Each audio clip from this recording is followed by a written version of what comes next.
guru yang mursyid murabbi itu kasih sayang kepada muridnya.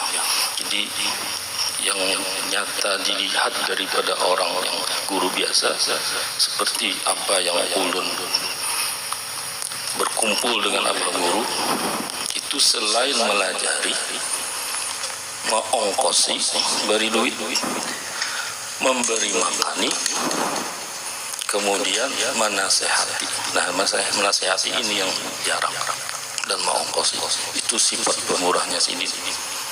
Bahkan bukan hanya di waktu hidup aja bimbingan Sidin itu, setelah wafatnya pun masih ada di antara murid-muridnya itu yang masih dibimbing.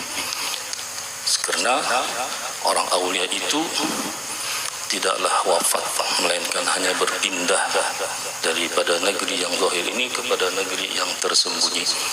Jadi contohnya apa? Jadi ada seorang muridnya itu berjalan waktu itu berlayar ke Jakarta membawa anak istri gitu. Jadi kebetulan waktu di mall itu kan, maklum Jakarta kota besar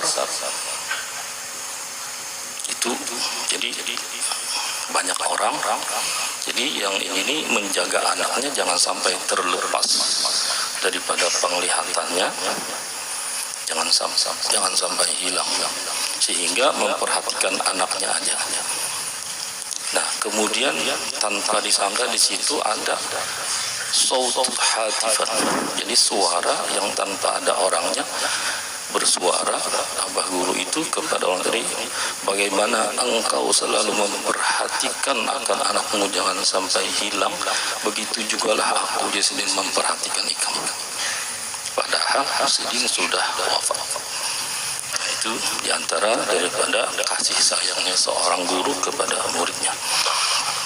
Dan kepada seorang yang alim dan orang soleh, dan kepada segala orang fakir dan miskin, dan lagi pula suka ia berkhidmat kepada segala orang yang datang ziarah ke kubur Rasulullah SAW. Nah, ini juga ada satu kejadian di waktu Abah Ulun tulak haji tahun 94. Jadi bulik hajinya itu langsung mendapat Abah Guru, langsung merungkup ke batis Sidin. Jadi ada apa ini ulun waktu itu, kan ulun yang bawa. Ternyata ceritanya itu waktu Abah Ulun ziarah ke makam Rasulullah itu, yang menyambut itu Abah Guru membawa ke ziarah ke makam Rasulullah. Jadi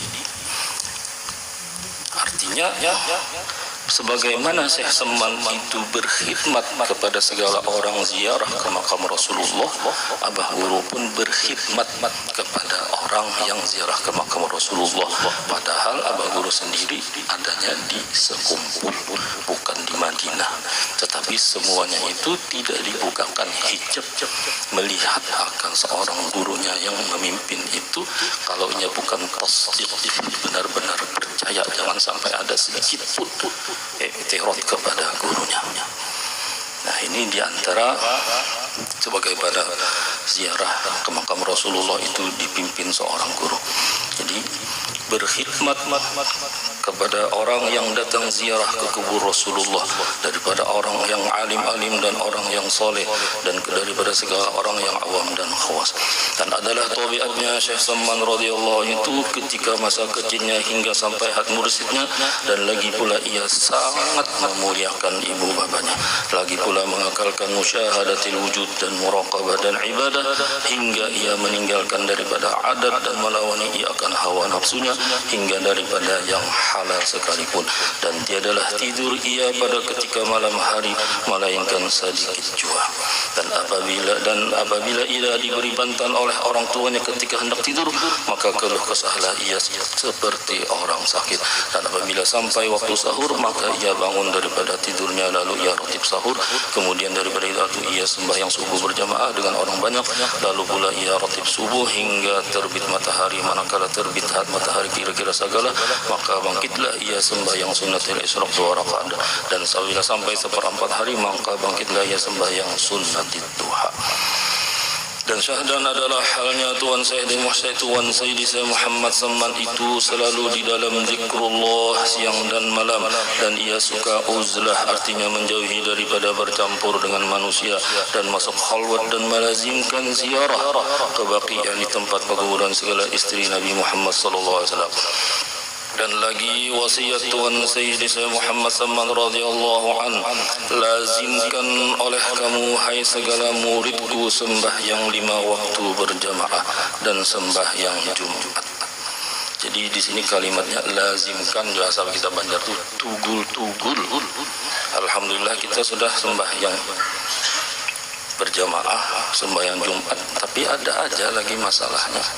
Selama di masa pandemi kita dilarang, bagaimana caranya antara larangan pemerintah dengan suruhan Allah Ta'ala.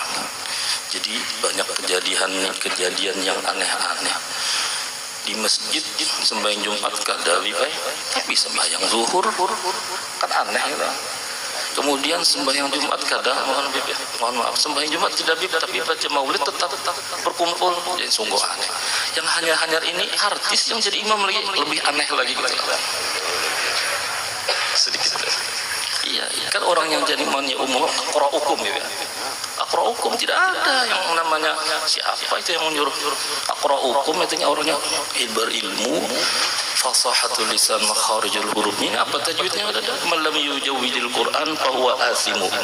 Barang siapa membaca Quran tidak bertajwid berdosa, sekalipun itu di dalam sembahyang, sekalipun itu membaca surahnya itu sunnah tapi tidak bertajwidnya, itu yang berdosa. Salman Al-Farisi pernah datang ke satu kampung,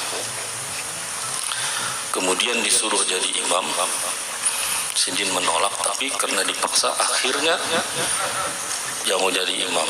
Kemudian setelah salam, Sidin bertanya kepada seluruh jamaah, akullukum radin, apakah engkau semua ini ridho aja aku jadi imam? Jawab semua jamaah, aku ridho. Karena apa sih?